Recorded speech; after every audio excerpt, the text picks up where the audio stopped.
President John F. Kennedy, in his inaugural address 60 years ago, posed this almighty question. And so, my fellow Americans, ask not what your country can do for you, ask what you can do for your country.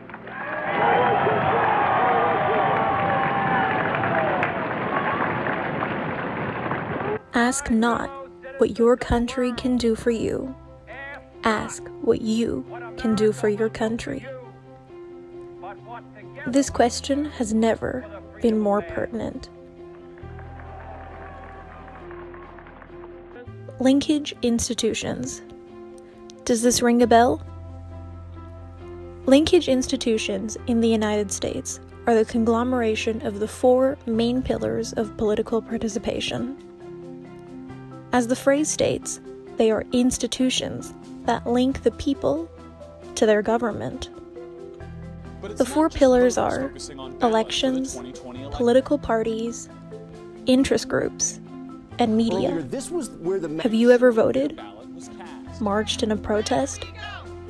Signed an online petition? How important is it to you? Political participation can range from something as small as talking about current events with friends to starting an NGO that raises political awareness.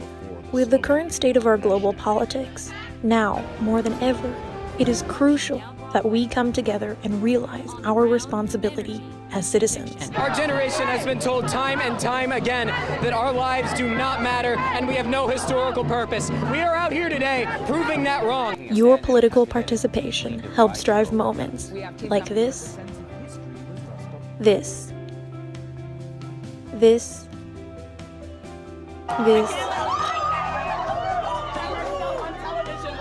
She made history again as she was elected to the Delaware state legislature, becoming the highest-ranking trans lawmaker in the country. And this. I may be the first woman in this office, I will not be the last. I am beyond excited to be able to hear from all of you about your ideas and truly hope that together we can work towards a generation and society that is more attuned to politics and in our ability to change the course of our future.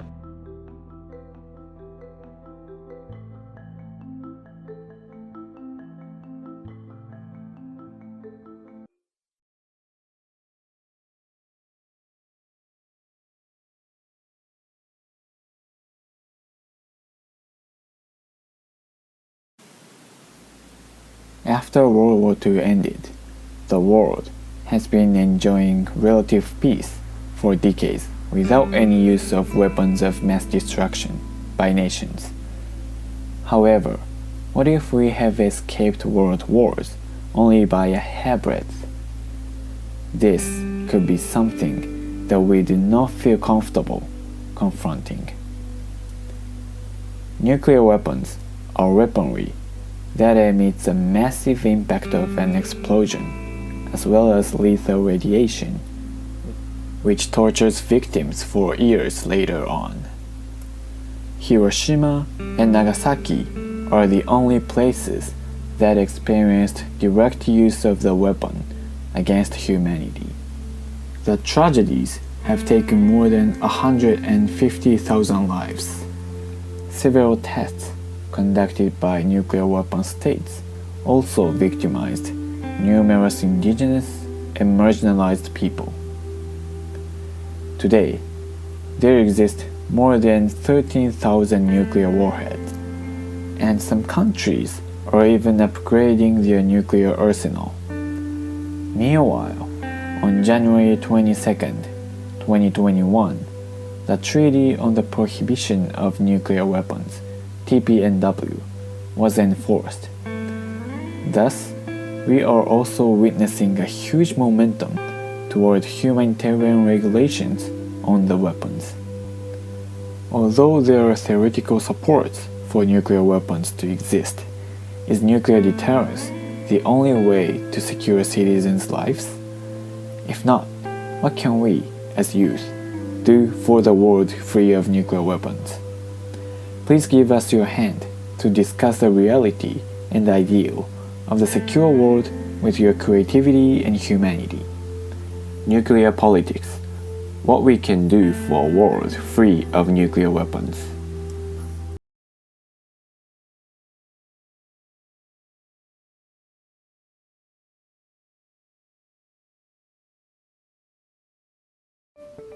What is the basis of happiness and health? One of the answers here is food. Many people enjoy eating every day, seek for their favorite restaurants and cafes, and maybe make their best recipes. Particularly, Japan has been well known for its advanced and diverse food culture. However, frankly speaking, we are just fortunate. We are so much used to this environment in which food is available wherever we are and whenever we want. Meanwhile, we must never forget about 829 million of the world population stays hungry at the end of the day. So currently, the problem of food security exists. World Food Organization defines food security from 4 dimensions: availability, access, utilization, and stability. Many reasons behind developing countries hinder the achievement of domestic food security. For example, poverty, climate change, war and conflict, and demographic explosion. Nevertheless, since all individuals around the world have human rights to basic life, the United Nations sets zero hunger in one of the social development goals. Then, we must take a step to reconsider distribution of food resources in order to improve dietary life of the global society. Our focus includes how companies in developed countries like Japan can cooperate with the third world countries by providing the methods to produce sustainable food products. At the same time, we also approach the behavior of wealthy countries, for instance, efficient use of scarce resources on the earth, as well as the current issue of food waste. And fundamentally, we examine this question: how should a global society feed 8 billion of the world population? If you wish to give us your own idea or projection, you're all welcome to our table. See you soon!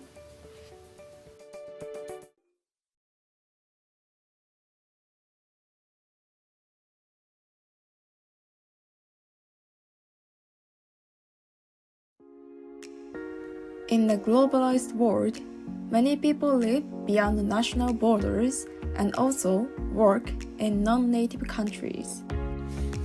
In Japan, the number of foreigners living in Japan has been rising since 2012.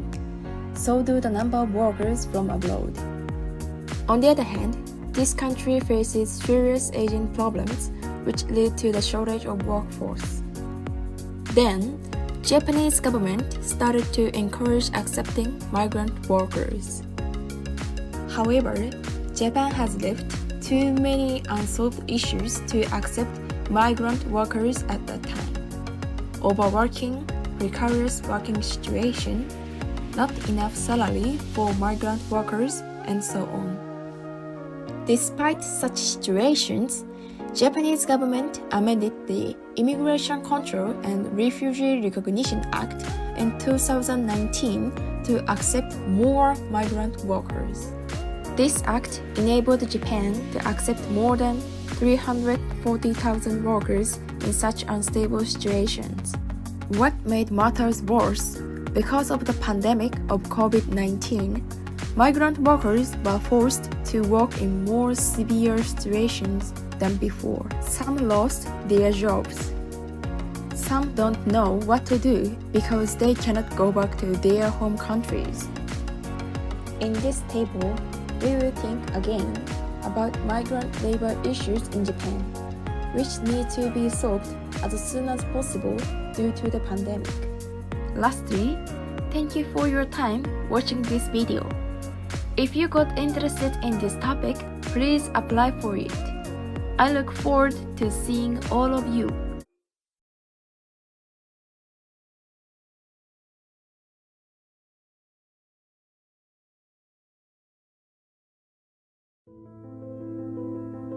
While scrolling through social media, you have probably encountered online articles titled Top 10 Cities to Live In.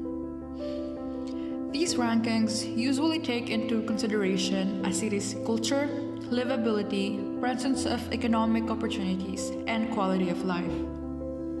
You might be thinking, what does it mean for a city to have a high quality of life? This could mean so many things like the air quality, opportunities for work, good relationship between people and the environment, security, and a lot more. But then again, we have to realize that not all cities are made equal. Problems in creating the ideal city are prevalent in our society. Corruption, wars, political disputes, and unstable governments prevent citizens like us from forming our ideal communities. The question is, how do we make sure that our public spaces are truly for the benefit of the people? What can we do to improve our cities and our experience of the built environment? By putting civil participation as a priority in today's urban planning scene, we want to ensure that the cities of tomorrow are people-centric. Not profit-centric, not consumption-centric, people-centric. By making people the main voice of urban planning, we can communicate our needs and leverage the power of communities to shape the cities of tomorrow. In Table 5's topic on participatory urban planning, let's learn how to use our ideas to shape our environment. Using this practice, we can involve our communities in the grassroots strategic process of how we interact with the space around us. We look forward to hearing your ideas this summer in ISC 67. So, are you ready to put your ideas into action?